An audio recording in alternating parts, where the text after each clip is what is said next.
séance de neurochirurgie.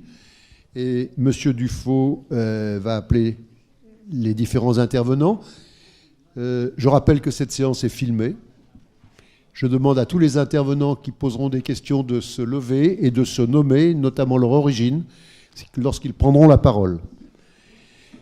Monsieur Dufaux, à vous. Merci beaucoup. Tout d'abord, au nom de la neurochirurgie, je souhaiterais remercier l'Académie de nous avoir donné cette possibilité de vous parler des nouveautés dans un domaine certes neurochirurgical, mais relativement précis, à savoir dans le domaine du système nerveux central. Et vous verrez aujourd'hui d'imminents spécialistes vous parler à la fois des mouvements anormaux, de la douleur, de la psychochirurgie, de l'épilepsie. Et je l'espère vous montrer ô combien la neurochirurgie est en train d'exploser à l'heure actuelle, non seulement sur un plan méthodologique, mais également conceptuel, et en particulier en ce qui concerne le confort, la qualité de vie des patients. Dans cet état d'esprit, nous allons commencer par le premier orateur, qui est le professeur Halim Louis Benabid, internationalement reconnu pour avoir apporté énormément dans la chirurgie des mouvements anormaux, en particulier chez les patients parkinsoniens, mais pas exclusivement, et que je remercie tout particulièrement d'avoir accepté aujourd'hui de venir nous donner un aperçu de ce qui a été la neurochirurgie et l'évolution ces dernières années, mais aussi de ce que va être le futur.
Allô ?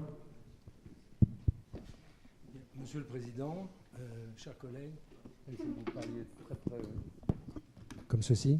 Oui. Monsieur le Président, mes chers collègues, je vous remercie, Monsieur le Président et Messieurs les membres de l'Académie de chirurgie, de me donner la possibilité de m'exprimer devant vous. Et je remercie également mon jeune collègue Hugues Dufaux de m'avoir invité à participer à cette séance que vous avez bien voulu organiser. Il m'a demandé de vous donner un aperçu de notre activité actuellement dans le domaine de la chirurgie, du traitement chirurgical des mouvements anormaux, et notamment à travers la stimulation cérébrale profonde. Et j'ai intitulé cette présentation « D'où vers où ?», pour vous donner un panorama historique relativement bref, puisque la stimulation à haute fréquence, telle que nous l'avons mise au point à Grenoble, l'a été en 1987, c'est-à-dire il y a 25 ans. Allô. Et j'associe bien évidemment à cette présentation différents collègues de l'hôpital avec qui j'ai travaillé, puisque je suis à la retraite depuis maintenant 5 ans, et avec d'autres personnes dans le centre de recherche Edmond J. Safra au CEA à Grenoble, dont je suis actuellement le président du directoire. Alors, notre propos aujourd'hui tient à la maladie de Parkinson, et vous savez tous que c'est une maladie neurodégénérative qui entraîne la dégénérescence de cellules dopaminergiques de la substance noire, ce qui fait que, comme résultat, il y a une disparition assez importante et rapide de la dopamine. Cette dégénérescence est liée à l'âge, on en connaît mal la cause, elle est probablement la conjonction d'un déficit génétique associé à un toxique environnemental. Elle touche la population active de l'ordre d'un malade par 150 000 habitants, avec 10 000 nouveaux patients par an.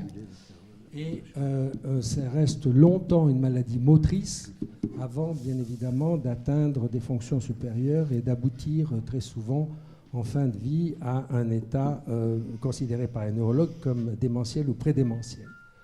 Quoi qu'il en soit, les symptômes, même pendant la période initiale, sont très invalidants.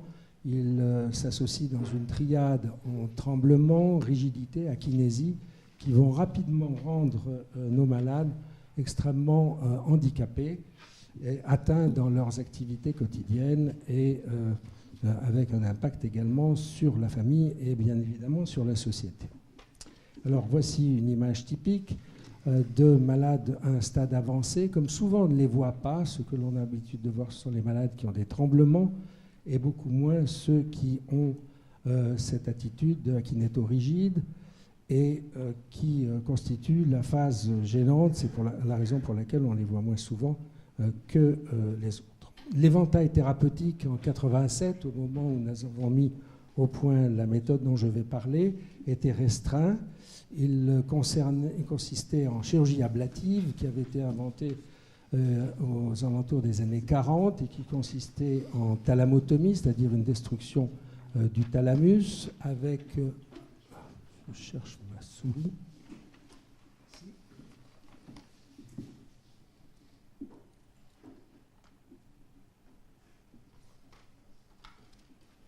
Avec des lésions que l'on pratiquait dans la partie postérieure du thalamus, dans le noyau dit VIM, ou bien des palidotomies qui sont pratiquées à la partie postérieure du pallidum et qui souvent sont bilatérales, étant donné que la maladie devient rapidement à expression bilatérale.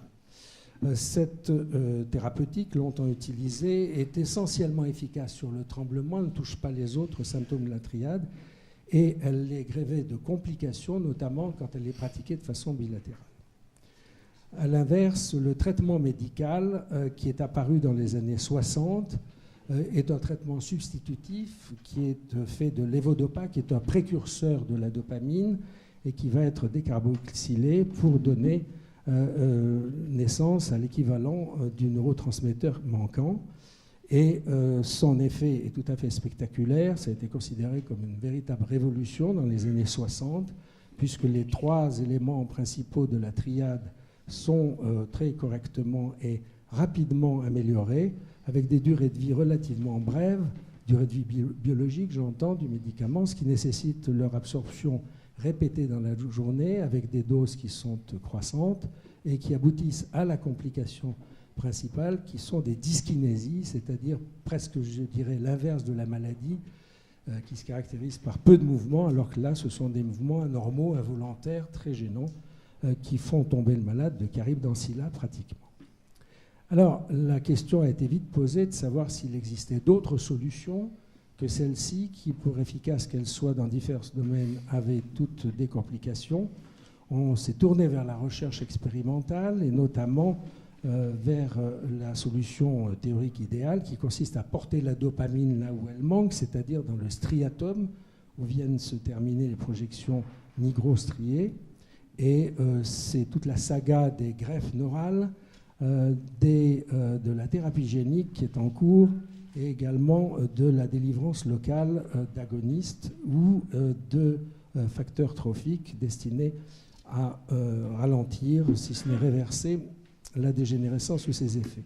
La thérapie génique actuellement, en particulier dans les mains de Stéphane Palfy à Créteil, est en train de probablement nous apporter des solutions très élégantes, puisque finalement elles vont au cœur de la maladie et traitent la cause, mais ce n'est pas encore complètement abouti.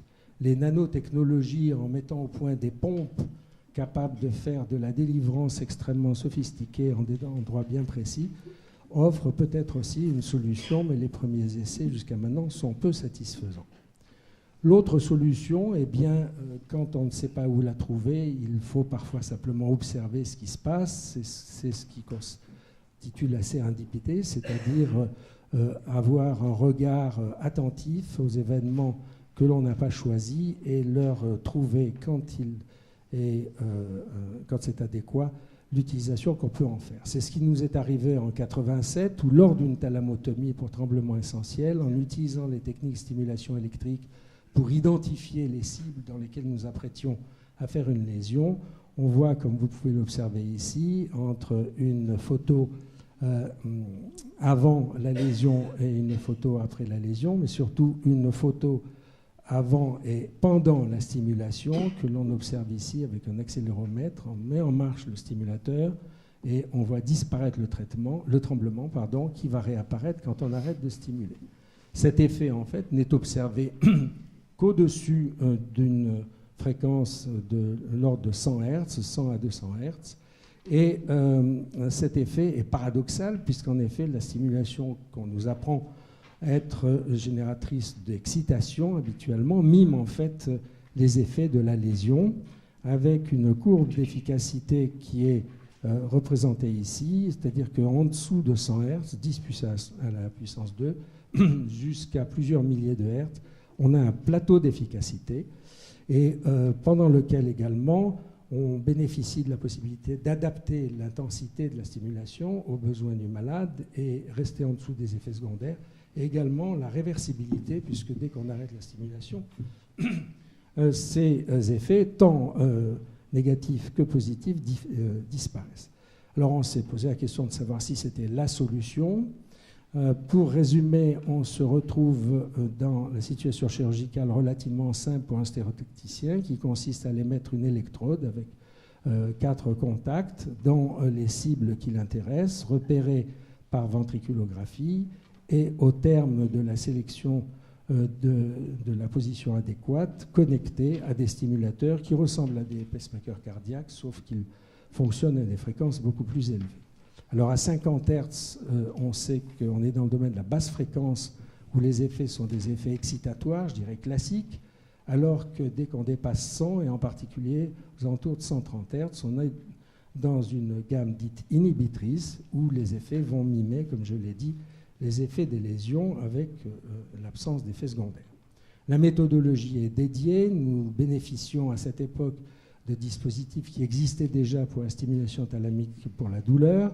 La méthode stéréotactique était extrêmement bien validée, bénéficiant au fur et à mesure de l'arrivée de ces méthodes du scanner, de l'IRM, de l'électrophysiologie intraopératoire, permettant de reconnaître par le pattern de décharge électrique neuronale les différentes structures, telles que par exemple ici le noyau subthalamique et ici la substance noire réticulata, celle-ci étant bien évidemment la cible d'élection.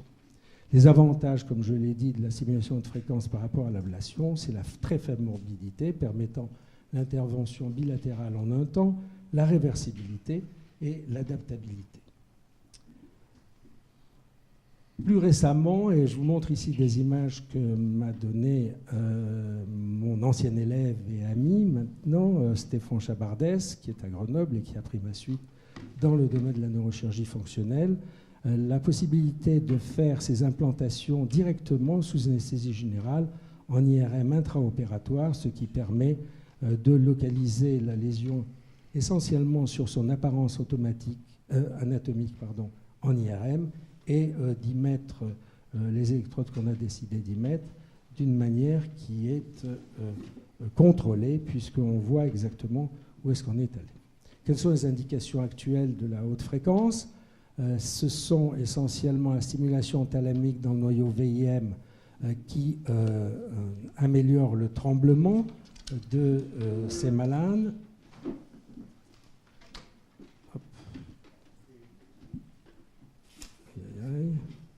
Voilà, ça va aller. Comme vous le voyez, le malade avait un tremblement. Mon collègue Pierre Pollack a allumé son stimulateur. Vous voyez que le tremblement disparaît. Et l'image aussi, je vois.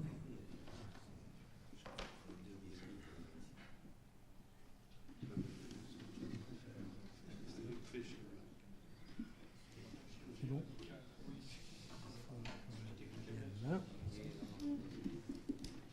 Voilà. Donc, on peut peut-être le rejouer. Vous avez ici un tremblement.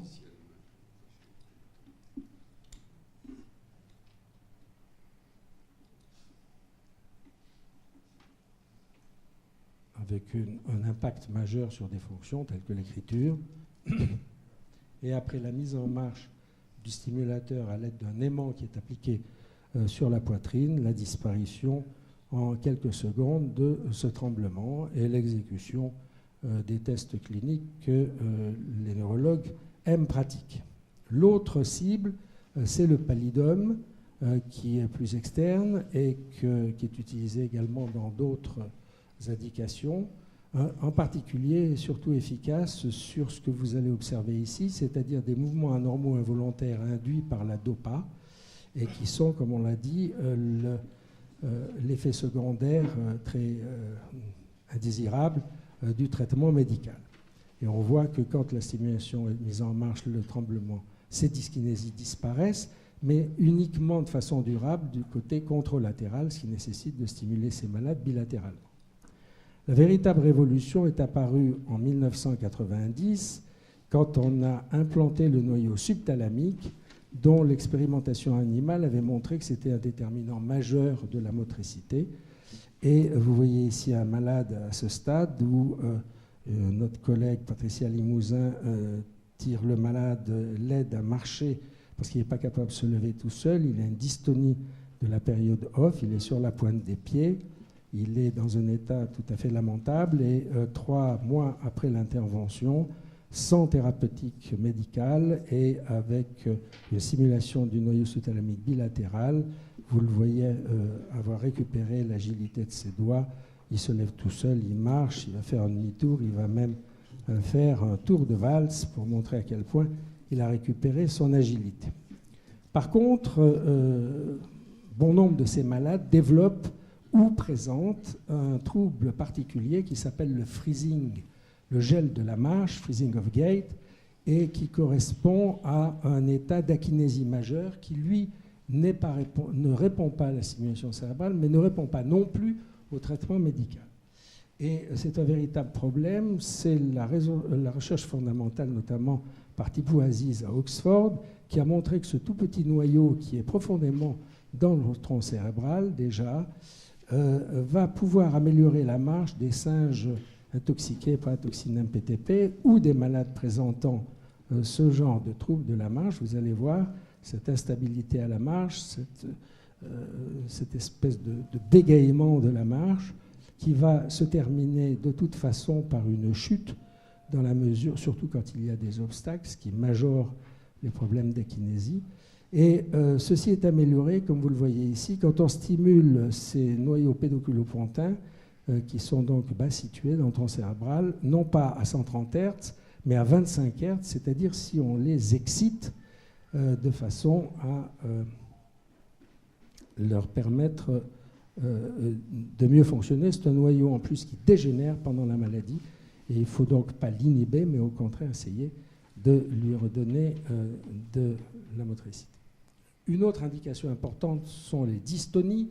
Vous voyez ici un jeune homme qui a une dystonie de l'enfant liée à une anomalie, à une mutation du gène DYT1, avec essentiellement des troubles de la marche, des déformations des membres liées à l'incapacité d'avoir ni une posture ni une activité normale. Et le voici 2 ans après la stimulation du noyau pallidal interne. Monsieur Koub, présent dans la salle, est un spécialiste de ce genre d'intervention, va donner montre une amélioration qui, elle, est progressive et que ce soit une lésion ou une stimulation, l'amélioration est toujours progressive et c'est lié plus à la maladie qu'à la méthode. Voici ici une jeune fille à Shanghai, c'est un de mes collègues, Bomin Soon, qui m'a donné cette vidéo, qui lui a stimulé cette malade dans le noyau subthalamique pour obtenir des résultats qui sont tout à fait satisfaisants, semble-t-il plus immédiats dans leur survenue que dans le pallidum. Et ceci permet, c'est un des avantages de la stimulation, d'opérer des malades dans 2 cibles à la fois. Vous voyez qu'ici, on avait opéré un certain nombre de malades en mettant une cible dans STL, une cible dans GPI, pour avoir de meilleurs résultats. Les autres indications sont multiples, je vais les survoler rapidement, en particulier l'épilepsie dont va vous reparler Stéphane Chabardès. La question ici est quelle cible pour quelles épilepsies, parce que autant il y a une maladie de Parkinson encore que les neurologues vont en trouver des formes cliniques tout à fait différentes. Les épilepsies, elles, ont un domaine très large, tant dans leur expression, leur localisation cérébrale et leur cause, ce qui fait qu'on doit chercher de nombreux endroits et de nombreuses méthodes pour essayer de les améliorer de façon qui est toujours encore à développer. Donc on peut stimuler le noyau antérieur du thalamus. Voici l'étude la plus récente montrant une amélioration statistiquement significative, mais souvent en termes d'épilepsie, ça ne signifie pas grand-chose. Au niveau du noyau subthalamique, nous avions, il y a déjà 11 ans, à Grenoble, opéré une jeune fille qui avait, une petite fille qui avait une dystonie focale de Taylor dans la région motrice, et on était passé de 300 crises par mois à peu près une quinzaine ou trentaine de crises par jour. Et là, c'était avec 3 ans. On l'avait opéré en 88, donc ça nous fait maintenant plus de 15 ans de suivi avec un résultat satisfaisant. On peut stimuler également les zones épileptogènes, en particulier dans les amartomes de l'hypothalamus. On peut également stimuler les zones responsables de l'épilepsie temporale, qui est la forme la plus fréquente, par la mise en place d'électrodes dans le système amygdalo-hippocampique, ce que font nos collègues belges. Les autres indications sont également multiples. Les algies vasculaires de la face, telles que vous la voyez ici. Il a été montré par l'utilisation du PET scan qu'au cours des crises, il y a une hyperactivité du noyau hypothalamique postérieur, d'où l'idée d'aller y mettre des électrodes et stimuler à haute fréquence, qu'ont fait nos collègues milanais avec un résultat évident. Et nous avons introduit à Grenoble une autre méthode plus facile d'emploi qui consiste à cathétériser le troisième ventricule par une ponction ventriculaire, le passage du foramen de Monro, et poser l'électrode sur le plancher du troisième ventricule qui se trouve être juste au-dessus de ces deux noyaux, avec des résultats qui sont très satisfaisants dans cette voie endoventriculaire qui présente des avantages qui ne se limitent pas à ça. Qu'en est-il de la psychochirurgie ? Pour faire très vite, eh bien, vous savez que dans les années 70, il y a eu pratiquement un moratoire du fait de l'excès et la pratique incontrôlée de ces techniques, notamment dans les pays transatlantiques, et qui ont conduit pratiquement à l'arrêt de cette chirurgie. Le problème s'est reposé dans les années 2000 avec l'apparition de la stimulation cérébrale qui apportait l'innocuité que n'avait pas la lobotomie, mais un risque accru de mauvaises pratiques. Nous avions saisi le Comité national d'éthique qui a donné un avis positif à la reprise de ces techniques en 2002.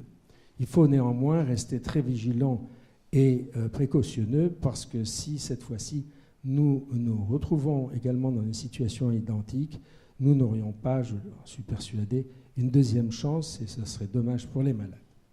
En ce qui concerne les troubles mentaux, par exemple, plusieurs indications sont actuellement utilisées, les troubles obsessifs compulsifs en particulier, avec un grand nombre de cibles qui sont à l'étude, mais par exemple, en France, c'est essentiellement le noyau subthalamique à la suite de la série initiée par Luc Mallet, à laquelle nous avons participé, de stimulation du noyau subthalamique a un effet spectaculaire sur cette pathologie. Vous voyez ici un malade, vous l'avez vu tout à l'heure, avoir des attitudes conjuratoires, de léchage de sa montre, du bureau, pour éviter l'angoisse induite par tout ce qui peut évoquer de près ou de loin la mort, et qui, après quelques minutes de stimulation, a repris une certaine tranquillité jusqu'à faire des mauvais jeux de mots en disant ce pauvre serpent n'a vraiment pas de chance parce que Chirac aussi, lui, avait fait une crise cardiaque et lui n'en est pas mort.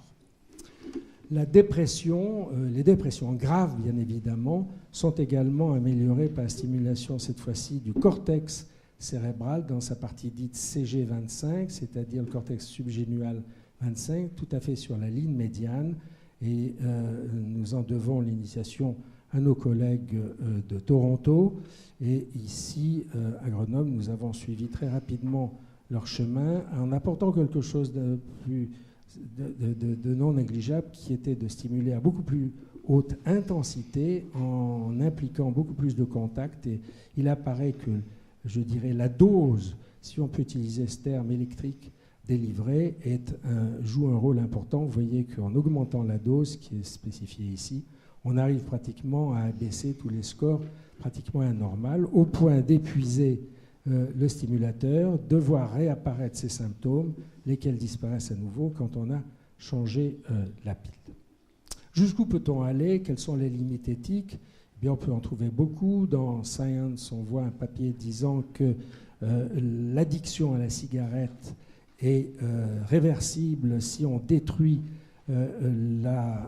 l'insula, même unilatérale, surtout l'insula droite, et c'était ce qui avait été observé lors de traumatismes graves, traumatismes crâniens graves, au réveil desquels les malades n'avaient plus ni l'envie ni la capacité d'obéir à l'injonction de fumer. La question pourrait être, doit-on stimuler l'insula? On peut trouver que c'est excessif, mais d'un autre côté, on peut se dire si c'est une solution permettant de supprimer une addiction qui peut conduire à un risque de mort par le cancer du poumon, ça peut être discuté.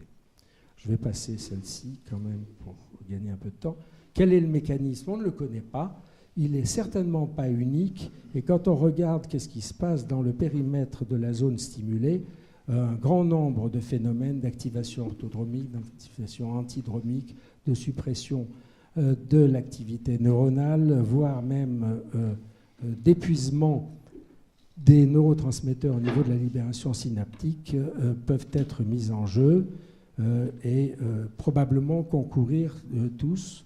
Voici un travail que nous avions fait il y a quelques années dans mon laboratoire où nous avons montré que dans des lignées cellulaires où il est plus question de dendrites, d'axones, etc., la stimulation de culture de cellules de GH3, qui est une lignée de prolactinome, ont supprimé de façon notable, de pratiquement 40 à 50%, la sécrétion de prolactine. De la même façon que si on regarde l'expression des gènes, vous ne voyez que les barres bleues qui correspondent à une augmentation de l'expression génique liée à la basse fréquence, alors qu'à haute fréquence, eh bien, les petits points rouges montrent que l'expression génique dans cette fréquence de ces gènes-là peut être obtenue. Donc on a repris ces travaux actuellement et il y a probablement des éléments importants. La question est de savoir s'il y a une neuroprotection. La neuroprotection, eh bien, si chez des singes, on fait une stimulation à haute fréquence ou une destruction de la substance du STN, ce qui équivaut, on obtient une neuroprotection de l'ordre environ de 30%, et ceci plaide pour des indications beaucoup plus précoces. Nous travaillons actuellement, je ne peux malheureusement pas, pour des raisons de confidentialité qu'impose le CEA, vous montrer le développement qui suit cette diapositive. Nous avons observé avec un groupe de Sydney le fait que quand on illumine avec une radiation proche infrarouge à 670 nanomètres des souris traitées par le MPTP, comme vous le voyez ici, eh bien, on récupère fortement et leur nombre de cellules dopaminergiques et dans d'autres études que nous avons en cours, leur comportement. Il y a d'autres alternatives aussi actuellement suggérées par l'expérimentation animale pour obtenir des effets positifs. Je termine en survolant, ce ne sont plus des mouvements anormaux, mais l'absence de mouvement est une forme de mouvement anormaux. Qu'est-ce que l'on essaie de faire pour redonner une mobilité à des tétraplégiques?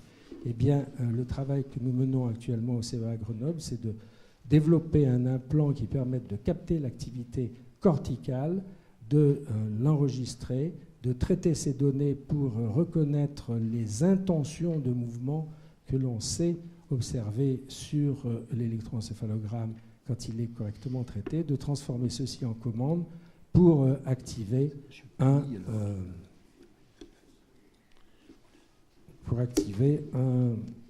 exosquelette. Alors, on va passer là-dessus. Donc, ce que nous faisons actuellement, c'est que nous avons fait un implant qui est sans fil et qui est simplement téléalimenté, un peu comme les voitures électriques, dont les signaux vont être émis par radio, récupérés par cette station où le traitement du signal va être fait et transformé en ordre pour piloter un certain nombre d'effecteurs, dont un exosquelette. Comment positionner correctement l'implant? Eh bien, pour cela, on fait des études en magnétoencéphalographie où on demande aux gens d'imaginer le mouvement qu'ils vont faire et on va voir apparaître sur la cartographie les zones correspondante à l'initiation de ces mouvements. Ceci étant fait, au niveau de l'IRM, on va reprojeter ces activités sur l'IRM du malade et à partir de ça, faire de la neuronavigation dans le merveilleux bloc opératoire du futur qui a été construit chez nous, où en associant toutes ces multimodalités, on peut faire de la neuronavigation avec un surgiscope pour savoir exactement où faire la craniotomie et où mettre cet implant sur le cerveau du malade. L'essai clinique est prévu cette année et je termine en vous montrant Clinatech, qui est donc un centre de recherche biomédicale, unique au monde en ce sens qu'il a des laboratoires de recherche biologique, instrumentale, électronique, informatique et également une animalerie pour des singes, des mini-porcs et des rats, mais également au rez-de-chaussée, en marron ici, une unité clinique de 6 lits avec le bloc opératoire et tout un plateau d'imagerie fonctionnelle que je vous ai très rapidement brossé. Je vous remercie de votre attention.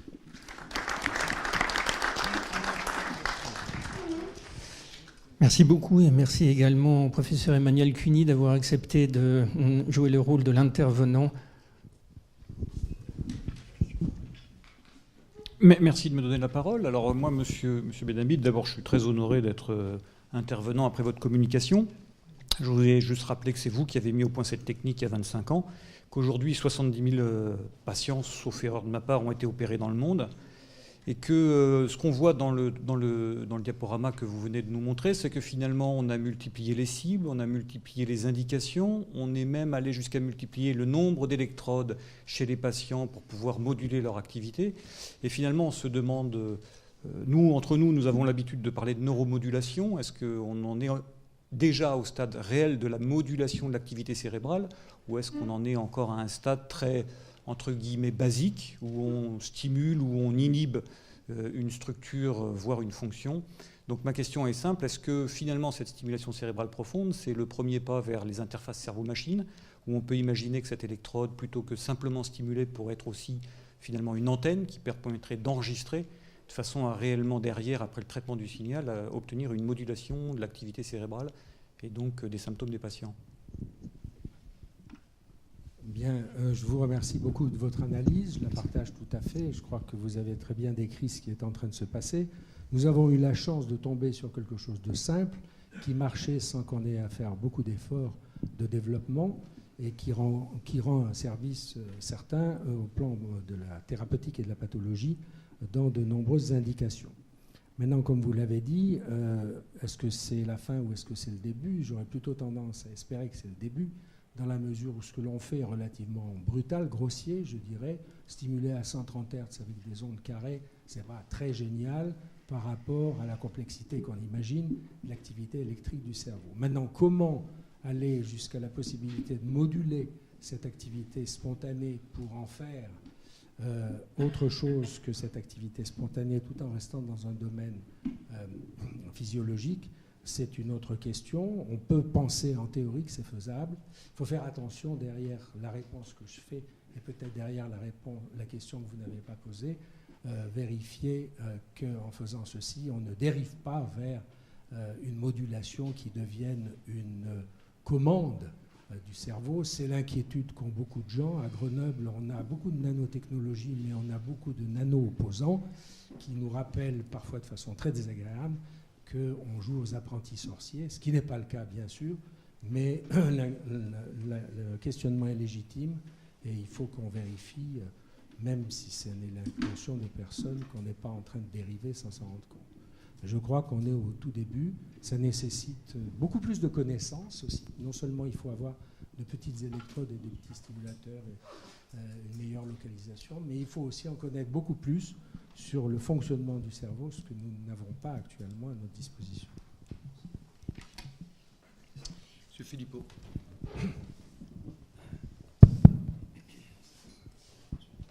Je vais lui donner la parole. Je remercie bien sûr Alim Benhamid de sa communication, puisqu'il nous a fait découvrir depuis de nombreuses années l'intérêt de la stimulation cérébrale profonde. J'ai une question qui sort un petit peu de la stimulation directement et qui est double. Une qui est tournée un petit peu vers le passé. Est-ce que les greffes de cellules neuronales, qu'elles soient cellules souches ou quelle qu'en soit l'origine, sont complètement abandonnées? Et la deuxième question, c'est est-ce que l'utilisation simultanée, peut-être à la stimulation ou sans stimulation, de substances modulateurs de la production de GABA peuvent être utiles? Et il y a une étude américaine récente, multicentrique, qui semble donner des résultats très positifs, en thérapie hygiénique, bien sûr. Merci, mon cher maître. En ce qui concerne les greffes, j'aurais tendance à dire que c'est une cause, non pas perdue, mais une cause pour laquelle j'aurais beaucoup de difficultés à me battre en me disant que je risque d'être perdant au long cours. Il y a eu beaucoup de travaux, pas forcément faits dans les façons les plus idéales, mais beaucoup de travaux qui malheureusement aboutissent tous à des échecs. Actuellement, la bouée de sauvetage qu'on peut considérer un peu méchamment pour cette méthodologie, ce sont les cellules souches. Comme toujours, comme dans d'autres indications, on pense qu'elles régleront les problèmes qu'on n'a pas pu régler jusque-là. Il n'est pas dit non plus que ça ne soit pas la solution, puisque le gros problème, c'est effectivement l'intégration de ces cellules dans l'organisme, notamment l'organisme pathologique. On peut espérer qu'elles ont des propriétés qui jusque maintenant ont manqué, mais ça ne paraît pas la voie la plus prometteuse. La thérapie génique, par contre, comme je l'ai signalé, notamment avec des gènes multiples, en faisant ça d'une manière qui est tout sauf anecdotique et banale, semble donner des résultats. Quand on interroge Stéphane Palfy, avec la prudence qui sied, il nous dit qu'il y a de forts espoirs qu'on ait quelque chose qui avance, ce qui serait quand même l'idéal, parce que ça serait la solution curative et non pas palliative. Voilà. Merci beaucoup, M. Benabid. Nous allons continuer avec l'école grenobloise en appelant donc Stéphane Chaberdès, qui est professeur de neurochirurgie à Grenoble et qui va nous parler de l'épilepsie, en sachant qu'entre les deux, M. Beaulieu a une annonce. C'est M. Judet qui va vous présenter un livre pendant que vous vous installez. Non ? Bon, alors plus tard. Donc M. Chabardès de Grenoble, de l'épilepsie.